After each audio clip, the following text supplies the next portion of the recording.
तो बोलो नंद के आनंद भयो, जय कन्हैया लाल की। जन्माष्टमी की हार्दिक शुभकामनाओं के साथ स्वागत है आप सभी का अंकित इंस्पायर्स इंडिया पर। जरूरी सूचना जानते हुए आगे बढ़िएगा। उत्तर प्रदेश पीएससी के लिए स्टेट पर स्पीसीएस परीक्षा के लिए प्रीलिम्स और मेंस का कंप्लीट बैच हम शुरू कर चुके हैं। आपके एडमिशंस केवल 7 दिन तक सीमित। 15 तारीख से क्लासेस शुरू, मात्र 7500 रुपए में कंप्लीट फाउंडेशन बैच, जिसमें पढ़ाएंगे आपको यूपीएससी की फैकल्टीज। अभी जाइए अपनी पाठशाला एप्लीकेशन पर, एडमिशन बुक कर लीजिए।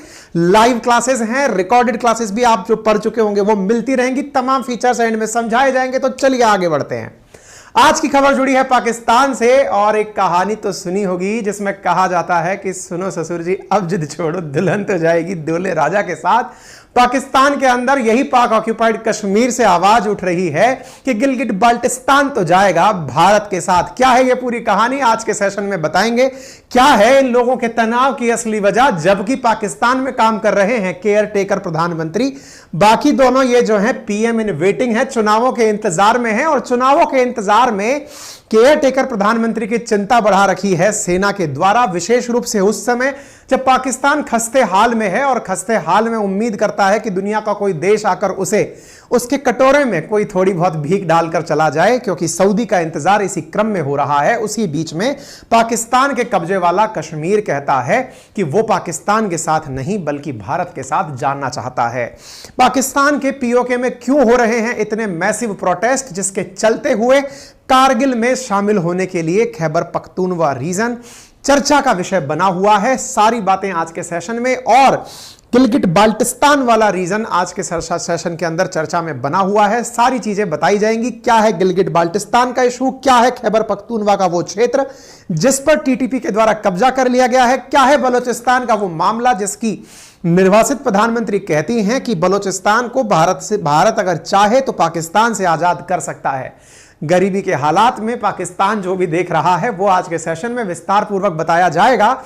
सोशल मीडिया पर एक वीडियो वायरल हो रहा है जिसमें हजारों की संख्या में खड़ी हुई भीड़ गिलगिट बाल्टिस्तान के अंदर डिमांड कर रही है कि वो भारत के साथ जाना चाहते हैं। आज के सेशन में विस्तार से बताएंगे, लेकिन आपको एक जरूरी जानकारी दे दें, और वो ये है कि यदि पाकिस्तान के हालात आपको ये कैसे बने ये यदि सुनना है तो अभी जाइए। जिन्होंने हमारे कहने पर कुकू एफएम अपने मोबाइल के अंदर डाउनलोड कर लिया है वो जाकर पाकिस्तान के क्राइसिस को समझिए, सुनिए, क्योंकि आपके लिए एक ऑडियो बुक यहां पर उपलब्ध है कि किस तरह से पाकिस्तान का खात्मा होगा।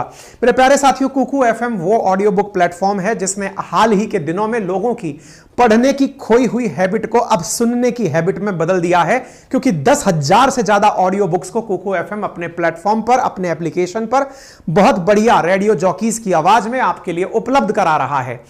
कई तरह की किताबें, चाहे फिर वो फाइनेंस से हो, चाहे माइथोलॉजी से हो, मनोरंजन से हो, या फिर history, geography, polity, current affairs से हो, तमाम प्रकार की ऑडियो बुक्स को बहुत ही बेहतरीन अंदाज में आपके सामने पेश किया गया है। जिन्हें किताब पढ़ के नोट्स बनाने की आदत है उन्हें एप्लीकेशन पर नोट्स बनाने की भी फैसिलिटी दी जा रही है। इतना ही नहीं, अपने पसंद के वीडियो को नोट करना, बाकायदा उसे डाउनलोड करना, तमाम फीचर कुकू एफएम पर मिल रहे हैं, और वो भी मात्र 49 रुपीज में। जी हां साथियों, 10,000 ऑडियो बुक्स कुकू एफएम, जिसका लिंक कमेंट बॉक्स और डिस्क्रिप्शन में है, वहां मात्र 49 रुपीज में, यानी कि 99 रुपीज का जो प्रति माह सब्सक्रिप्शन है, by using my coupon code Ankit 50 पहले महीने में 49 रुपीज में प्राप्त कर सकते हैं। तो अभी जाइए, जिन्हें ज्ञान प्राप्त करना है कुकू एफएम के थ्रू, किताबों को सुनना है सुन सकते हैं। बाकी हम आगे बढ़ते हैं। आइए साथियों, आपको बताते हैं कि कंगाल पाकिस्तान अपने देश को अब संभाल नहीं पा रहा है। पाकिस्तान के अंदर पाकिस्तान की हुकूमत, पाकिस्तान की आर्मी के खिलाफ बगावत शुरू हो रही है पीओके के अंदर, और पाकिस्तान का जो कब्जे वाला गिलगिट बाल्टिस्तान है वहां इन दिनों घमासान मचा हुआ है। घमासान की असली वजह सुन्नी संगठनों के द्वारा और पाकिस्तानी सेना के द्वारा शियाओं के साथ जो बेकदरी की जा रही है वो सबसे बड़ी चीज निकलकर यहां आई है। क्या है शिया सुन्नी का ये असली विवाद, आज के सेशन में पाकिस्तान के भीतर की कहानी समझेंगे। बस केवल इतना सा वीडियो सुन लीजिए, उसके बाद हम आगे बढ़ेंगे, क्योंकि सोशल मीडिया पर यह वाला जो वीडियो है ये जबरदस्त वायरल हो रहा है। गिलगिट बाल्टिस्तान से है, मैं फिर से सुनाता हूं, सुनिए। हमें नहीं जाना तुम्हारे मुल्क में, खोलो कारगिल का रास्ता। यानी कि ये जो व्यक्ति है ये पाक ऑक्यूपाइड कश्मीर के अंदर जो गिलगिट बाल्टिस्तान वाला हिस्सा है वहां पर खड़े होकर हजारों की संख्या में लोगों को संबोधित करते हुए कह रहा है कि हमें पाकिस्तान नहीं जाना, कारगिल का रास्ता खोल दो, हम वहां जाएंगे, कारगिल यानी कि भारत आएंगे। आइए फिर से सुनिए।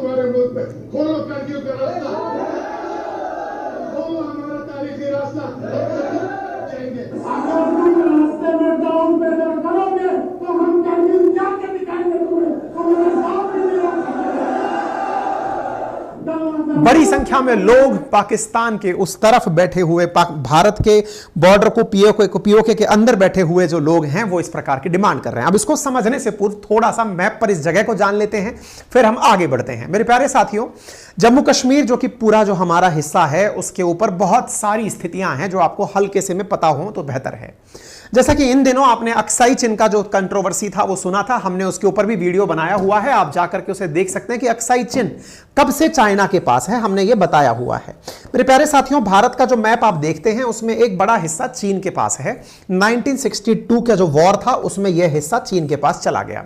भारत जब आजाद हुआ था उस समय पर जो हरि सिंह थे, जो यहाँ की जम्मू कश्मीर के रियासत के राजा थे, उन्होंने भारत के साथ विलय प्रस्ताव पर साइन कर दिए थे, लेकिन पाकिस्तानी सेना के द्वारा जबरन घुस करके इस क्षेत्र पर जो कब्जा कर लिया गया उसे आप और हम पाकिस्तान ऑक्यूपाइड कश्मीर के नाम से जानते हैं। लेकिन इस पाकिस्तान ऑक्यूपाइड कश्मीर के मैप को आप और हम अधिकांशतया ये समझते हैं कि ये जो हिस्सा है, बाकी जो बचा हुआ हिस्सा है, ये पाकिस्तान ऑक्यूपाइड कश्मीर है। वास्तविकता में इसका भी थोड़ा सा अलग डिनोमिनेशन है। और वो कैसे है?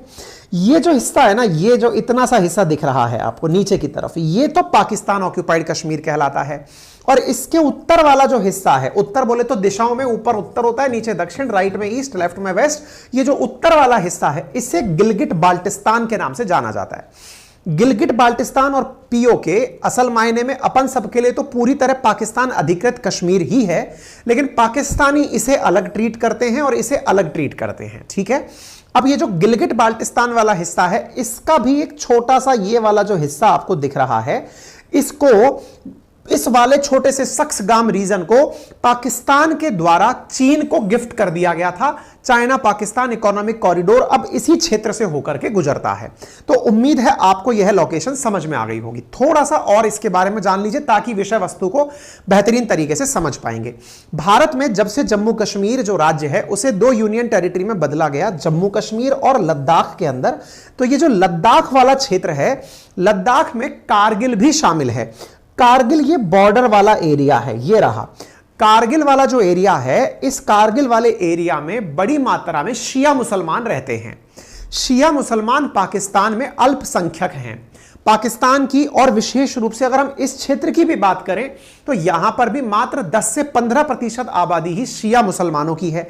तो इधर की तरफ शिया मुसलमान, इस कारगिल के अंदर जो मुसलमानों की आबादी है उसमें से 65% आबादी यहां पर शिया मुसलमानों की है। ये वाला जो हिस्सा है ये शिया मुसलमानों के पास है। भारत के अंदर की अगर हम बात बताएं तो कारगिल के अंदर शिया मुसलमानों की मेजॉरिटी 65% यहां पर है। पाकिस्तान में शिया मुसलमान माइनॉरिटी में है, कारगिल के अंदर शिया मुसलमान मेजॉरिटी में है। यहां के शिया मुसलमान जो इस बॉर्डर पर रहते हैं उन्हीं का वीडियो आपने देखा जो कह रहे हैं कि गिलगिट बाल्टिस्तान से निकलकर हम यहां पहुंच जाएंगे।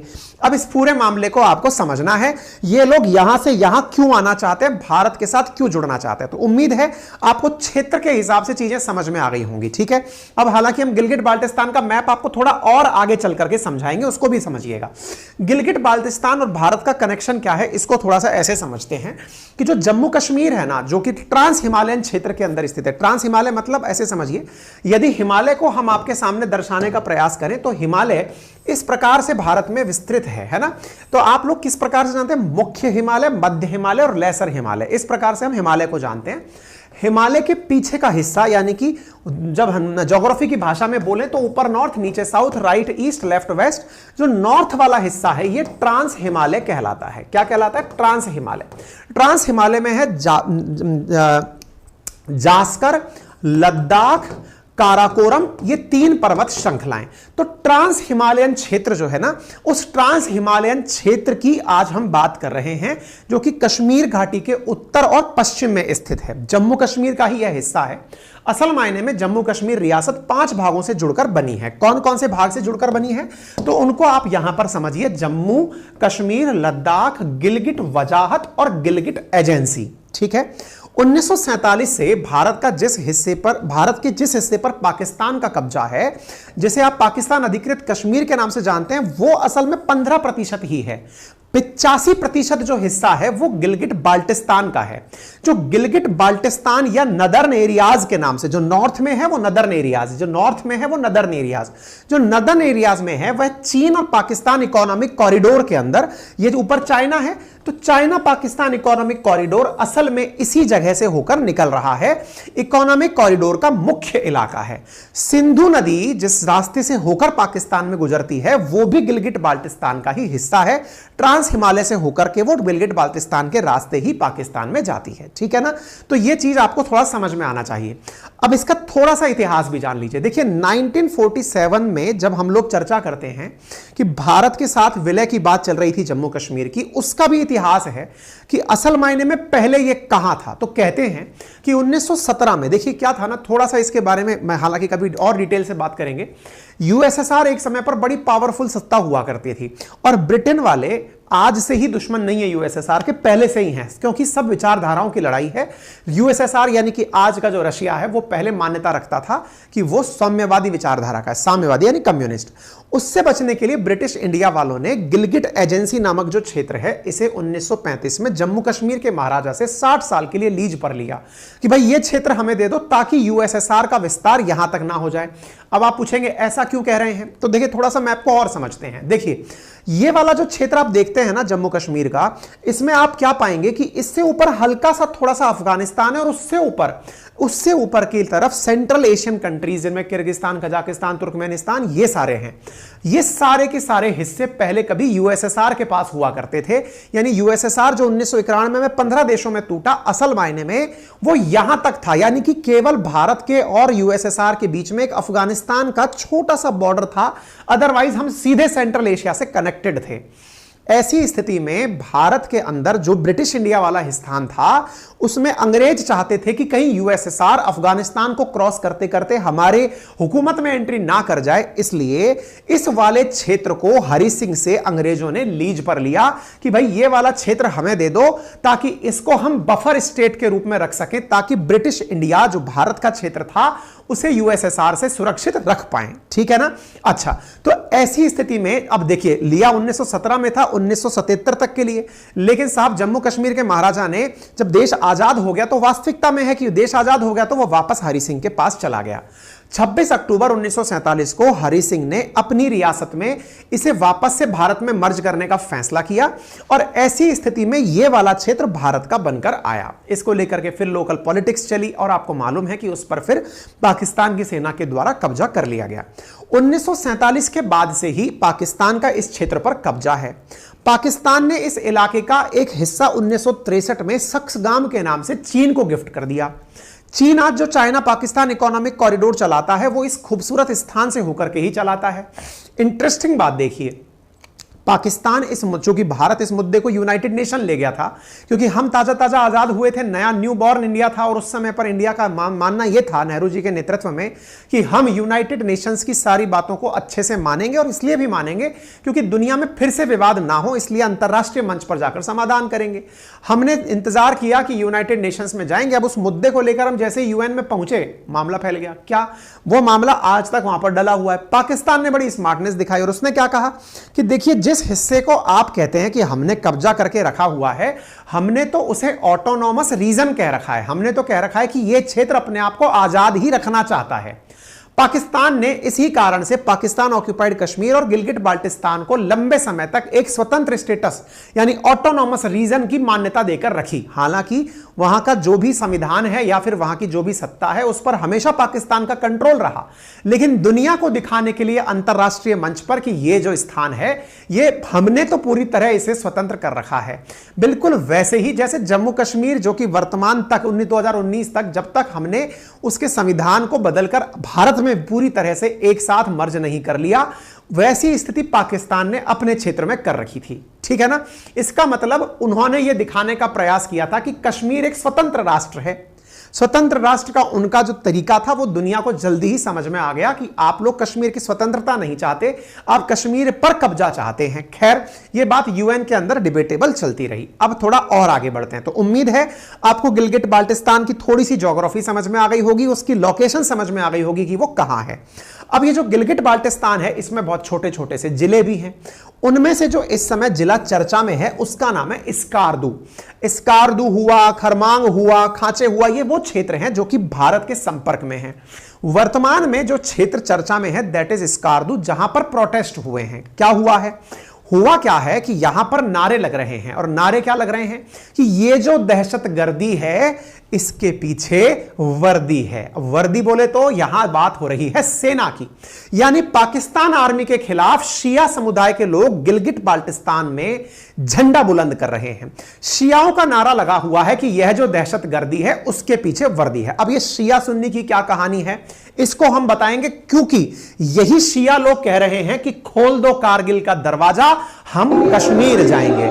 साथियों कश्मीर का एक और वीडियो वायरल हो रहा है जिसमें कि लोग अपने हाथ में तिरंगा लेकर के भारत के साथ भारत की समृद्धि के लिए बात कर रहे हैं। हालांकि ये जो वीडियो आप देख रहे हैं इसमें जो लोग दिखाई दे रहे हैं ये पाकिस्तान ऑक्यूपाइड कश्मीर के हैं या भारत वाले कश्मीर के हैं, इस पर कहना अभी तक क्लियर नहीं है। लेकिन सोशल मीडिया पर एक वीडियो गजब वायरल हो रहा है जिसमें जम्मू कश्मीर के युवा, अब वो कौन सी साइड वाले युवा हैं नहीं पता, लेकिन यहां पर आप लोगों को देख सकते हैं जो कि भारत के लिए नारे लगा रहे हैं और कह रहे हैं कि हम तिरंगे की शान में भारत के साथ हमेशा रहेंगे। अब कोई से भी साइड के हो हैं तो हमारे ही, कुल मिलाकर के ये भारतीयों में और कश्मीरियों में बहुत जबरदस्त तरीके से प्रेरणा का विषय देता है। कश्मीरी भाई जो हमारी तरह आज भी इस चीज को एंजॉय कर रहे हैं वो इस चीज को देख करके बहुत खुश होंगे कि किस प्रकार का ये यूथ परिवर्तित होकर के एक तरह से जो पाकिस्तान के द्वारा इनका माइंड करप्ट किया गया था उससे अलग होकर के अब भारत के महत्व को या भारत के अंदर जो उन्नति है उसे फील कर पा रहा होगा। और क्यों ना फील करे, क्योंकि जहां पाकिस्तान में इस समय तेल का भाव, घी का भाव, घी और तेल तो पता नहीं खाते भी होंगे कि नहीं, आटा दूध जो है इनका भाव भी बहुत आसमान में पहुंच गया है। चलेंगे आपको वहां लेकर के। अच्छा, अब थोड़ा सा इस विषय को और गहराई में और समझें तो हुआ क्या है वो समझते हैं। देखिए जब भारत आजाद हुआ था ना तो भारत ने अपने लिए कंडीशन ये रखी थी कि हम भैया सेक्युलर राष्ट्र हैं। हालांकि हमने उस समय नहीं बोला था, लेकिन हमने अपने जो मूल अधिकार थे उनके अंदर धार्मिक स्वतंत्रता के अधिकारों को काफी महत्व दिया था। अच्छा, पाकिस्तान लेकिन आजाद हुआ था तो धर्म के आधार पर ही देश बना था। धर्म के आधार पर बना इसलिए उन्होंने अपने देश का धर्म डिसाइड कर दिया इस्लाम, यानी कि एक मुस्लिम कंट्री बनकर निकला। और भारत ने कहा हमारे यहां पर पूरी स्वतंत्रता है, तभी हमने 42nd कॉन्स्टिट्यूशनल अमेंडमेंट द्वारा सेक्युलर वर्ड हमारे प्रियम्बल में डाला भी था। बाद में सेक्युलर हम थे लेकिन हमने लिखा नहीं था, बाद में लिख भी लिया। आज हम पूरी तरह सेक्युलर कंट्री कहे जाते हैं, यानी कि राष्ट्र का अपना कोई भी धर्म नहीं है, हमारा कर्म ही धर्म है। और ऐसी स्थिति में जितने भी धर्म यहां पर हैं उनकी उन्नति के लिए भारत सरकार निरंतर प्रयास करेगी। सकारात्मक सेक्युलरिज्म भारत के अंदर है। अब पाकिस्तान वालों ने चूंकि राष्ट्र का ही एक धर्म बना लिया इस्लाम, तो इस्लाम पर कोई भी आंच पाकिस्तान पर आंच कंसीडर की जाएगी। यह बात थोड़ा ध्यान से समझने की है।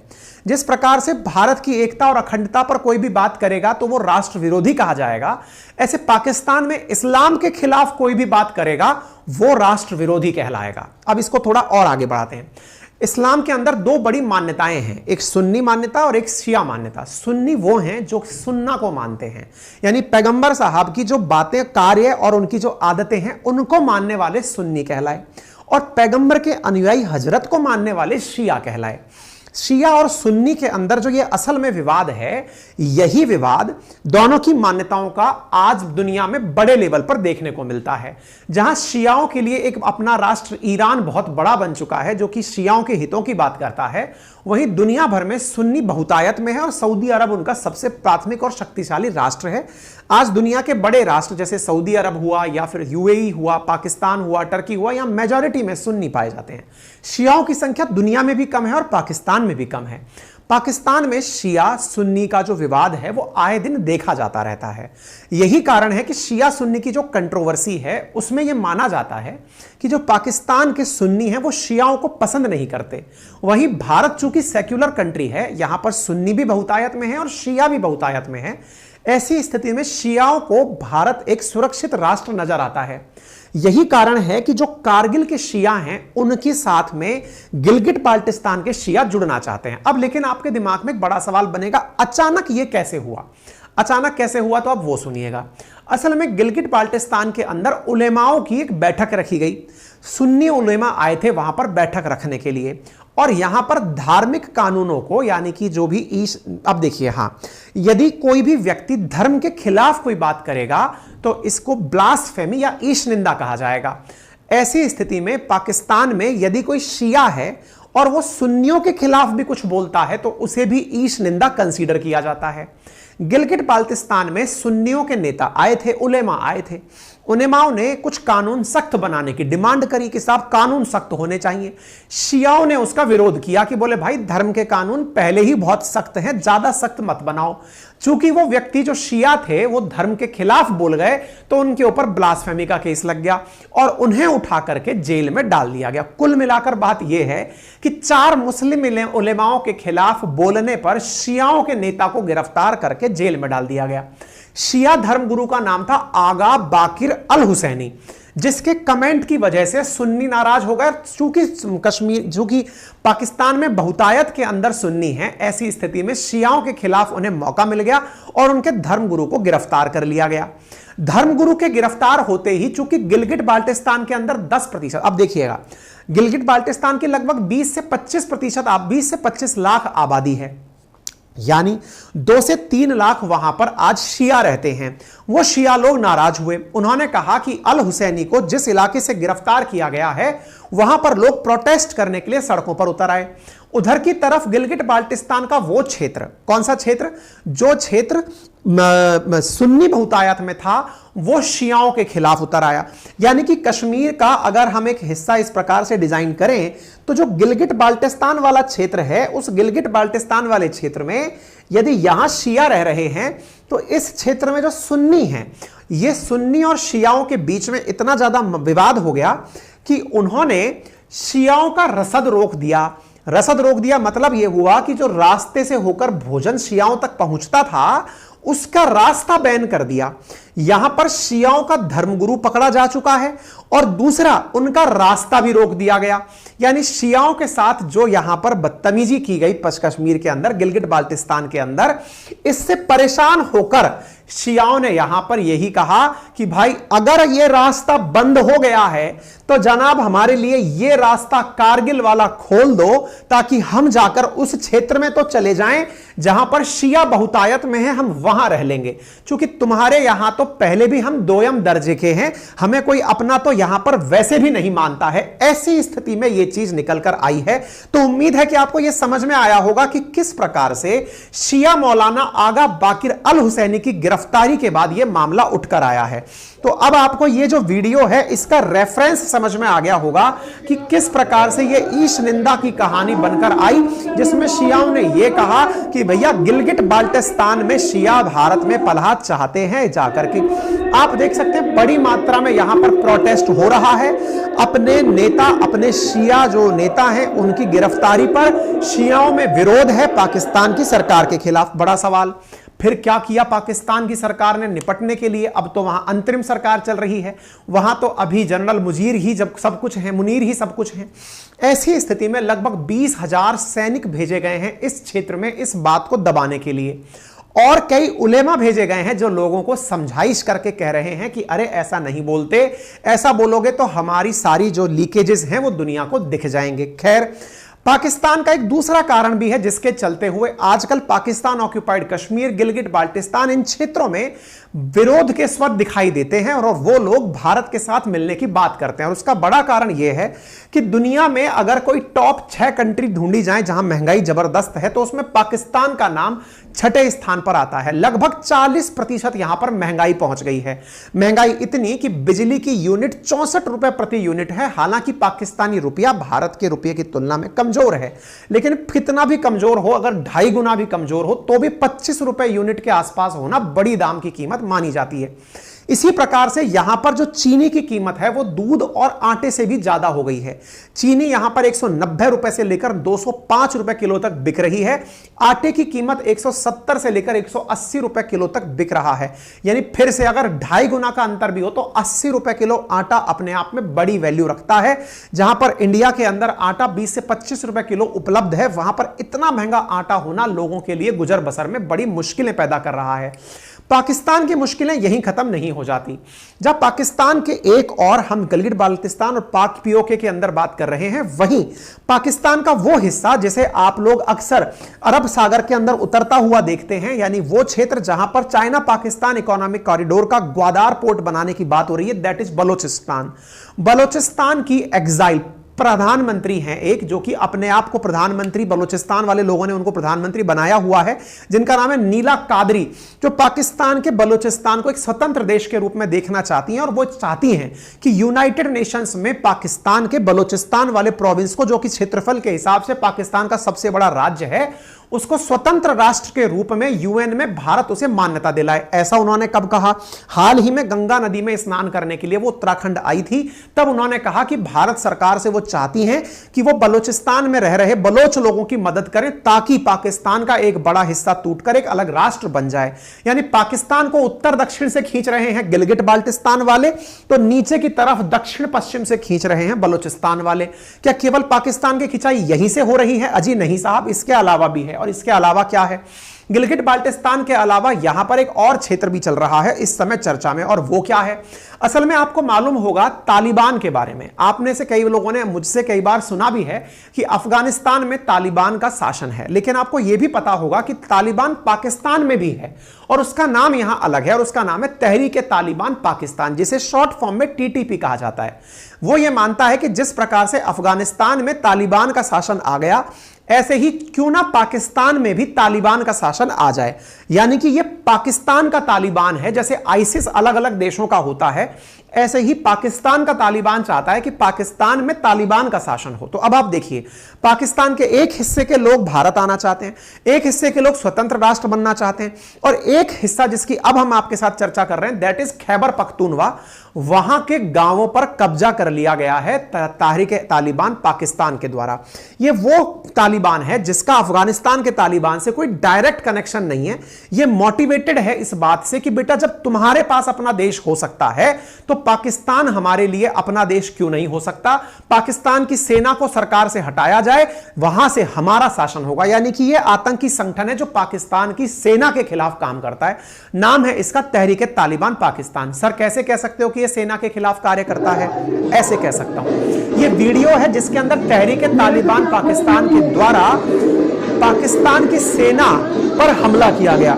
पाकिस्तान की सेना पर हमला करके पाकिस्तान की सेना के जवानों को अपने पास बंधक बना लिया गया, और बंधक बना करके इस गांव पर कब्जा कर लिया गया। सुर्खी बनती है कि 11 पाकिस्तानी आर्मी के सोल्जर मारे गए, 40 इंजर्ड हुए तहरीक-ए-तालिबान के द्वारा अटैक करने पर। कहां पर? चित्राल नामक स्थान पर। कब हुआ यह अटैक? 7 तारीख को सुबह 4 बजे, जिसमें पाकिस्तान की सेना का कहना है कि 12 टीटीपी के टेररिस्ट भी मारे गए हैं, लेकिन बड़ी मात्रा में पाकिस्तान के सैनिक मारे गए। अब यह चित्रल कहां है?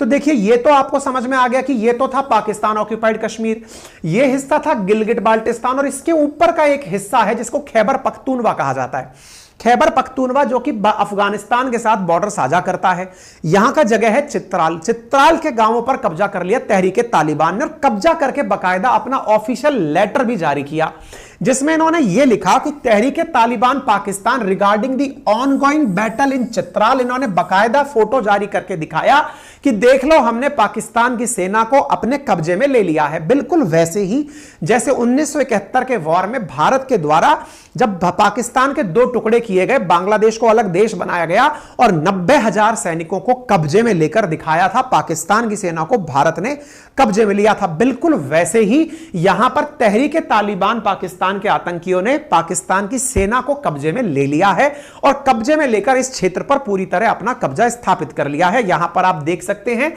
लगभग 90 पाकिस्तानी आर्मी के जो सोल्जर्स हैं उनको यहां पर कब्जे में ले लिया गया है। अब जो तहरीक तालिबान पाकिस्तान है, यह पाकिस्तान के लिए कितना खतरनाक है आप इससे अंदाजा लगा लीजिए कि अब तक लगभग 83,000 पाकिस्तानियों की हत्या का आरोप इस पाकिस्तान तालिबान के ऊपर है। चाहे बेनजीर भुट्टो की हत्या का मामला हो या इस्लामाबाद के अंदर मैरियट होटल में बमबारी का मामला हो, 2009 में पाकिस्तान की सेना के हेडक्वार्टर में घुसकर हमला करने का मामला हो या डेरा इस्माइल खान में आत्मघाती हमले की बात हो, मलाला यूसुफजई के सिर में गोली मारने की बात हो या पेशावर के आर्मी स्कूल में घुसकर 131 बच्चों समेत 150 लोगों के मारे जाने की बात हो, इन सब के पीछे तहरीक तालिबान पाकिस्तान जिम्मेदार है। उम्मीद है आप लोगों को यह बात समझ में आ गई होगी। कहते हैं ना, कंगाली में आटा गीला, पाकिस्तानियों का तो सब कुछ गीला, क्योंकि कंगाली उनका पीछा नहीं छोड़ रही है। बाकी आपकी क्या राय है, आप ये बताने के लिए हमारे साथ जुड़ सकते हैं हमारे ट्विटर पर, और हमारा ट्विटर है @KA Ankit Kumar Awasthi verified batch के साथ हम लोग ट्विटर पर उपलब्ध हैं। कई ऐसे विषय जो कि अंतरराष्ट्रीय हैं, राष्ट्रीय हैं, उन पर आपकी राय जानते हैं और उन्हें चूंकि पूरा देश देखता है ट्विटर को, या फिर बड़े राजनेता देखते हैं, जैसा सरकारें देखती हैं, आपकी बातें पहुंचाने का प्रयास करते हैं। फिलहाल के लिए इतना ही। जन्माष्टमी को आनंद के साथ, हर्षोल्लास के साथ आप सेलिब्रेट करें।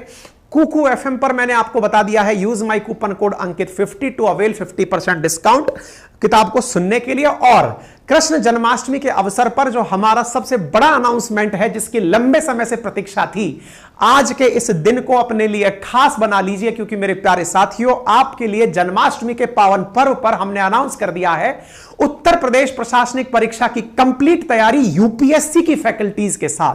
क्योंकि यूपीएससी और यूपीपीसीएस का जो सिलेबस है वो बहुत हद तक सेम है, प्रक्रिया का हिस्सा भी लगभग हद तक सेम है। इसलिए एक ऐसी टीम जो दोनों भाषाओं में, हिंदी और इंग्लिश में सिद्धहस्त है, जिसका लंबा अनुभव है, टीचर्स का लंबा अनुभव है यूपीएससी की तैयारी का, मेरे प्यारे साथियों, कंप्लीट यूपीपीसीएस का सिलेबस, प्रीलिम्स प्लस मेंस का सिलेबस आपको पढ़ाया जा रहा है हमारे इस बैच में। मेरे प्यारे साथियों, कहां मिलेगा यह बैच? आपको उपलब्ध है अपनी पाठशाला एप्लीकेशन पर, वहां जाइए, कोर्स परचेज ऑप्शन पर जाइए और यूपीपीसीएस बैच में अपना एनरोलमेंट ले लीजिए मात्र 7500 रुपए में। मेरे प्यारे साथियों, क्या क्या मिलेगा? डेली लाइव क्लासेस मिलेंगी, साथ में जो क्लासेस आप लाइव नहीं देख पाए वो रिकॉर्डेड फॉर्मेट में मिलेंगी, वीकली टेस्ट मिलेगा, कॉम्प्रिहेंसिव कंप्लीट सिलेबस मिलेगा, प्रॉपर तरीके से आपको जिस प्रकार से ऑफलाइन क्लासेस पढ़ाई जाती हैं ऐसे पढ़ाते हुए टीचर्स हिंदी और इंग्लिश भाषा में। इस बार हमने वो दिक्कत दूर कर दी है और साथ में आपका लाइव डाउट डिस्कशन होगा। आप इसे ऐप स्टोर, अपने लैपटॉप, सब जगह देख सकते हैं। मेरे प्यारे साथियों, क्योंकि जन्माष्टमी का अवसर है, यह अवसर केवल 7 दिन के लिए ही हमने ओपन किया है। यदि आप में से कोई भी साथी इसे ज्वाइन करना चाहता है तो आज के इस शुभ दिन को अपने लिए यादगार बना लीजिए, क्योंकि इस बार यूपीपीसीएस पर हमारी पताका फहरने वाली है। मेरे प्यारे साथियों, यह सारा काम करने से पहले हमने राजस्थान प्रशासनिक परीक्षा के लिए जो बैचेस लॉन्च किए थे, उनमें हमने सारे प्रयास, सारे सिस्टम बहुत अच्छे से सक्सेसफुली जब लॉन्च कर दिए, उसी से हमारे पास यह अनुभव आया कि अब हम अदर स्टेट पीसीएस में चल सकते हैं। विद्यार्थियों की बेहद डिमांड पर आपके लिए लेकर हम हाजिर हो चुके हैं यूपी प्रशासनिक सेवाओं के लिए, उत्तर प्रदेश प्रशासनिक सेवाओं के लिए बैच। कृपया अभी जाकर अपने आप को मौका दीजिए कंप्लीट बैच के अध्ययन के लिए। अधिक जानकारी के लिए आप हमारी टेक्निकल टीम को सोमवार से शनिवार सुबह 10 से लेकर शाम 6 बजे तक 7878158882 पर कॉल कर सकते हैं। और हां, यदि आप में से कोई भी साथी अपने आप को तोहफा देना चाहता है अपने नोट्स का, तो हमारी टीम के द्वारा हैंड रिटन नोट्स भी जीएस के कंप्लीट हिंदी और इंग्लिश में उपलब्ध हैं मात्र 1999 में। और हां, राजस्थान प्रशासनिक परीक्षा के कंप्लीट हैंड रिटन नोट्स तैयार हैं मात्र 4500 रुपीज में। सब कुछ अपनी पाठशाला पर। अभी जाइए। धन्यवाद।